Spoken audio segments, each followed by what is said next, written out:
ರಾಜ್ಯದಲ್ಲಿ CM DCM Delhi ಪ್ರವಾಸವನ್ನ ಕೈಗೊಂಡಿರುವಂತಹ ಬೆನ್ನಲ್ಲೇ B R Patil ಅವರು ಮತ್ತೊಂದು ಹೊಸ ಬಾಂಬ್ ಅನ್ನು ಸಿಡಿಸಿದ್ದಾರೆ. ಈ ಬಾಂಬ್ ರಾಜ್ಯ ಕಾಂಗ್ರೆಸ್ನಲ್ಲಿ ಮತ್ತೊಂದು ಹೊಸ ರೀತಿಯ ಚರ್ಚೆಗೆ ಗ್ರಾಸವಾಗುತ್ತಾ ಅನ್ನುವಂತಹ ಪ್ರಶ್ನೆಯನ್ನ ಈಗ ಮುನ್ನೆಲೆಗೆ ತರ್ತಾ ಇರುವಂತದ್ದು. ಪ್ರಮುಖವಾಗಿ ಬಿಆರ್ ಪಾಟೀಲ್ ಕೊಟ್ಟಂತಹ ಹೇಳಿಕೆ ಏನು ಹಾಗಾದ್ರೆ? ಅವರ ಹೇಳಿಕೆಯಿಂದ ರಾಜ್ಯ ಕಾಂಗ್ರೆಸ್ನಲ್ಲಿ ಏನೆಲ್ಲ ಬೆಳವಣಿಗೆಗಳಾಗ್ತಾ ಇದೆ?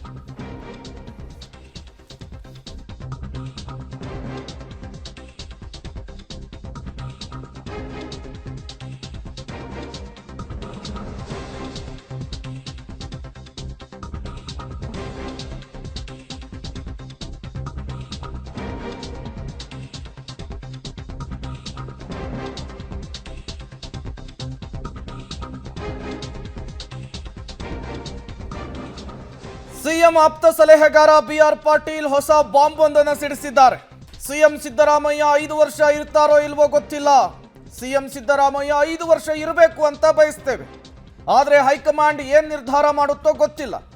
ಹೈಕಮಾಂಡ್ ಬೇರೆ ನಿರ್ಧಾರವನ್ನು ತೆಗೆದುಕೊಂಡ್ರೆ ನಾವೇನು ಮಾಡೋದಕ್ಕಾಗುತ್ತೆ? ಸಿದ್ದರಾಮಯ್ಯ ಬದಲಾವಣೆ ಮಾಡಬೇಕು ಅಂತ ಹೇಳಿ ಯಾವ ಶಾಸಕರ ಮನಸ್ಸಿನಲ್ಲೂ ಕೂಡ ಇಲ್ಲ. ಹುಬ್ಬಳ್ಳಿಯಲ್ಲಿ ಬಿಆರ್ ಪಾಟೀಲ್ ಮತ್ತೊಂದು ಹೊಸ ಹೇಳಿಕೆಯ ಕೊಡುವ ಮೂಲಕ ರಾಜ್ಯ ಕಾಂಗ್ರೆಸ್ನಲ್ಲಿ ಹೊಸ ಬಾಂಬ್ ಅನ್ನು ಸಿಡಿಸಿದ್ದಾರೆ. ಈ ಮೂಲಕ ರಾಜ್ಯ ಕಾಂಗ್ರೆಸ್ನಲ್ಲಿ ನಾಯಕತ್ವ ಬದಲಾವಣೆಯ ವಿಚಾರ ಮತ್ತೊಮ್ಮೆ ಮುನ್ನೆಲೆಗೆ ಬಂದಂತೆ ಕಾಣಿಸ್ತಾ ಇದೆ. ಯಾವ ಶಾಸಕ ಕೂಡ ಸಿಎಂ ಬದಲಾವಣೆ ಆಗಬೇಕು ಅಂತ ಇಲ್ಲ. 5 ವರ್ಷ ಇಲ್ಲ ಗೊತ್ತಿಲ್ಲ, ಹೈಕಮಾಂಡಿಗೆ ಬಿಟ್ಟದ ವಿಷಯ ನನಗೆ ಗೊತ್ತಿಲ್ಲ. ಸಿದ್ದರಾಮಯ್ಯನವರನ್ನ ಬದಲಾವಣೆ ಮಾಡಬೇಕಂತ ಯಾವ ಶಾಸಕನ ಮನಸ್ಸಿನಲ್ಲೂ ಕೂಡ ಇಲ್ಲ, ವಿಚಾರ ಪ್ರಸ್ತಾಪ ಆಗಿಲ್ಲ, ಎಲ್ಲ ಚರ್ಚೆ ಇಲ್ಲ. ಇರ್ಬೋದಲ್ಲ, ಸೇಮ್ 5 ವರ್ಷನೂ ಇರಬೇಕು ಅಂತ ಬಯಸ್ತಾ ಇದ್ವಿ. ಒಂದು ವೇಳೆ ಹೈಕಮಾಂಡ್ ಅವರು ತೀರ್ಮಾನ ತೊಗೊಂಡ್ರೆ ನಾವೇನು ಮಾಡೋಕ್ಕಾಗ್ತದೆ? ಅವ್ರ ಮೇಲೆ ಇನ್ನೂ ಜವಾಬ್ದಾರಿ ಜಾಸ್ತಿ ಕೊಡ್ಬೋದು ಸಿದ್ದರಾಮಯ್ಯವ್ರ ಮೇಲೆ. ಯಾವ ಶಾಸಕ ಕೂಡ ಸಿಎಂ ಬದಲಾವಣೆ ಆಗಬೇಕು ಅಂತ ಇಲ್ಲ. 5 ವರ್ಷ ಇಲ್ಲ ಗೊತ್ತಿಲ್ಲ, ಹೈಕಮಾಂಡಿಗೆ ಬಿಟ್ಟದ ವಿಷಯ ನನಗೆ ಗೊತ್ತಿಲ್ಲ. ಸಿದ್ದರಾಮಯ್ಯನವರನ್ನ ಬದಲಾವಣೆ ಮಾಡಬೇಕಂತ ಯಾವ ಶಾಸಕನ ಮನಸ್ಸಿನಲ್ಲೂ ಕೂಡ ಇಲ್ಲ, ವಿಚಾರ ಪ್ರಸ್ತಾಪ ಆಗಿಲ್ಲ, ಎಲ್ಲ ಚರ್ಚೆ ಇಲ್ಲ. ಇರ್ಬೋದಲ್ಲ, ಸೇಮ್ 5 ವರ್ಷನೂ ಇರಬೇಕು ಅಂತ ಬಯಸ್ತಾ ಇದ್ವಿ. ಒಂದು ವೇಳೆ ಹೈಕಮಾಂಡ್ ಅವರು ತೀರ್ಮಾನ ತೊಗೊಂಡ್ರೆ ನಾವೇನು ಮಾಡೋಕ್ಕಾಗ್ತದೆ? ಅವ್ರ ಮೇಲೆ ಇನ್ನೂ ಜವಾಬ್ದಾರಿ.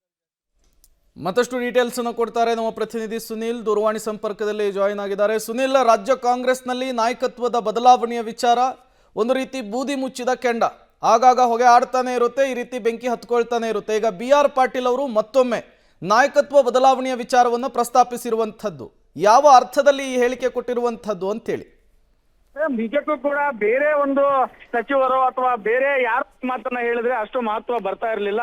ಸ್ವತಃ ಸಿಎಂ ಆಪ್ತ ಸಲಹೆಗಾರರಂತ ಬಿಆರ್ ಪಾಟೀಲ್ ಅವರು ನಿನ್ನೆ ಹೊಸ ಬಾಂಬ್ ಅನ್ನ ಸಿಡಿಸಿರುವಂತದ್ದು ಹುಬ್ಬಳ್ಳಿಯಲ್ಲಿ. ಅವರು ಮಾತಾಡ್ತಾ ಹೇಳ್ತಾರೆ, ಸಿಎಂ ಅವರು ಎಷ್ಟು ವರ್ಷ ಇರ್ತಾರೋ ಗೊತ್ತಿಲ್ಲ, ಒಂದು 5 ವರ್ಷ ಇರ್ತಾರೆ ಅನ್ನೋದು ನಮ್ಮ ಆಸೆ ಆಗಿತ್ತು. ಆದ್ರೆ ಹೈಕಮಾಂಡ್ ಬೇರೆದೇ ನಿರ್ಧಾರ ಮಾಡಿ ಅವ್ರಿಗೆ ಏನಾದ್ರು ಹೊಸ ಜವಾಬ್ದಾರಿಗಳನ್ನು ಕೊಡುತ್ತಾ ಅನ್ನೋ ನಿಟ್ಟಿನಲ್ಲಿ ಮಾತನಾಡಿರುವಂತದ್ದು. ಅವ್ರು 5 ವರ್ಷ ಆಗಿರ್ಬೇಕು ಅನ್ನೋದು ನಮ್ಮ ಆಸೆ, ಆದ್ರೆ ಅದನ್ನ ಹೈಕಮಾಂಡ್ ಬೇರೆ ನಿರ್ಧಾರ ಮಾಡ್ಲಿದೆ ಅನ್ನೋ ಮೂಲಕ ಒಂದು ಹೊಸ ಹಿಂಟನ್ನ ಕೊಟ್ಟಿರುವಂತದ್ದು. ಅಂದ್ರೆ ಈಗಾಗಲೇ ಹೈಕಮಾಂಡ್ ಬಳಿ ಸಿಎಂ ಬದಲಾವಣೆಯ ಒಂದು ಚಿಂತನೆ ನಡೀತಾ ಇದೆ. ಸೊ ಹೀಗಾಗಿ ಅವರಿಗೊಂದು ಬೇರೆ ಜವಾಬ್ದಾರಿಯನ್ನು ನೀಡುವಂತ ಒಂದು ಆಲೋಚನೆಯಲ್ಲಿ ಇದೆ ಅನ್ನುವನ್ನ ಸುಳುವನ್ನ ಬಿಟ್ಟುಕೊಟ್ಟಿರುವಂತದ್ದು. ಮತ್ತೆ ಇದ್ರ ಜೊತೆಗೆ ಸಾಕಷ್ಟು ವಿಚಾರಗಳನ್ನು ಕೂಡ ಅವರು ಹಂಚಿಕೊಂಡ್ರು. ಈ ಒಂದು 2.5 ವರ್ಷ ಸಿಎಂ ಒಂದು ವಿಚಾರದಲ್ಲಿ ಈ ರೀತಿಯಾಗಿ ಏನಾದ್ರು ಮಾತುಕತೆ ಆಗಿದೆಯೋ, ಅಥವಾ ಈ ಒಂದು ಮೂಢ ಹಗರಣ ಆಗಿರ್ಬೋದು, ಅಥವಾ ಈ ಒಂದು ವಿವಾದಗಳ ಒಂದು ಹೊರತಾಗಿ ಬೇರೆ ಸಿಎಂ ಅನ್ನೋರ್ನ ತರಬೇಕು ಅನ್ನೋ ಚಿಂತನೆಯಲ್ಲಿ ಇದೆ ಅನ್ನೋದನ್ನ ಅವರೇ ಸ್ಪಷ್ಟಪಡಿಸಬೇಕಾಗಿರುವಂತದ್ದು. ಇನ್ನು ಹಲವಾರು ರೀತಿಯ ಗ್ಯಾರಂಟಿಗಳಿಗಾಗಿ ರಾಜ್ಯದಲ್ಲಿ ಹೊಸ ನೀತಿಯನ್ನ ತರುವಂತ ವಿಚಾರ ನಿಟ್ಟಿನಲ್ಲಿ ಅವರು ಮಾತನಾಡಿರುವಂತದ್ದು. ಸೊ ಹೀಗಾಗಿ ಈ ಒಂದು ಬಿಆರ್ ಪಾಟೀಲ್ ಅವರ ಹೇಳಿಕೆ ಸಿಎಂ ಬದಲಾವಣೆ ಅಥವಾ ನಾಯಕತ್ವ ಬದಲಾವಣೆಯ ಸುಳಿವನ್ನ ಬಿಟ್ಟುಕೊಟ್ಟಿರುವಂತದ್ದು, ಒಂದು ಕುತೂಹಲ ಕೆರಳಿಸಿರುವಂತದ್ದು. ಇದೇ ಸಮಯದಲ್ಲಿ ಸಿಎಂ ಈಗ ಡೆಲ್ಲಿಯಲ್ಲಿ ಇರೋದ್ರಿಂದ ಒಂದು ರೀತಿಯ ಸಾಮರ್ಥ್ಯಗಳು ಕೂಡ ಉಂಟಾಗ್ತಿರುವಂತದ್ದು. Prem, okay, thank you Sunil ತಮ್ಮೆಲ್ಲ ಮಾಹಿತಿಗಾಗಿ. ರಾಜ್ಯ ಕಾಂಗ್ರೆಸ್ನಲ್ಲಿ ನಾಯಕತ್ವ ಬದಲಾವಣೆಯ ವಿಚಾರ ಆಗಾಗ ಮುನ್ನೆಲೆಗೆ ಬರ್ತಾನೆ ಇರುತ್ತೆ.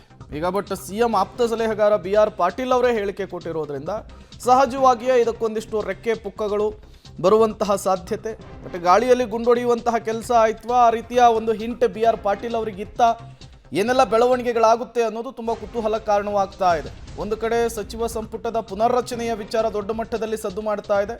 ಈ ಸಂದರ್ಭದಲ್ಲಿಯೇ ಸಿಎಂ ಆಪ್ತ ಸಲಹೆಗಾರ ಬಿಆರ್ ಪಾಟೀಲ್ ಹುಬ್ಬಳ್ಳಿಯಲ್ಲಿ ಸಿಎಂ ಬದಲಾವಣೆಯ ವಿಚಾರಕ್ಕೆ ಸಂಬಂಧಪಟ್ಟಂತೆ ಹೇಳಿಕೆ ಕೊಟ್ಟಿರುವಂತಹ ವಿಚಾರ ಸಹಜವಾಗಿಯೇ ಹೊಸ ಚರ್ಚೆಗಂತೂ ರಾಜ್ಯ ಕಾಂಗ್ರೆಸ್ನಲ್ಲಿ ಮುನ್ನುಡಿ ಬರೆಯುವ ಹಾಗೆ ಕಾಣಿಸ್ತಾ ಇದೆ.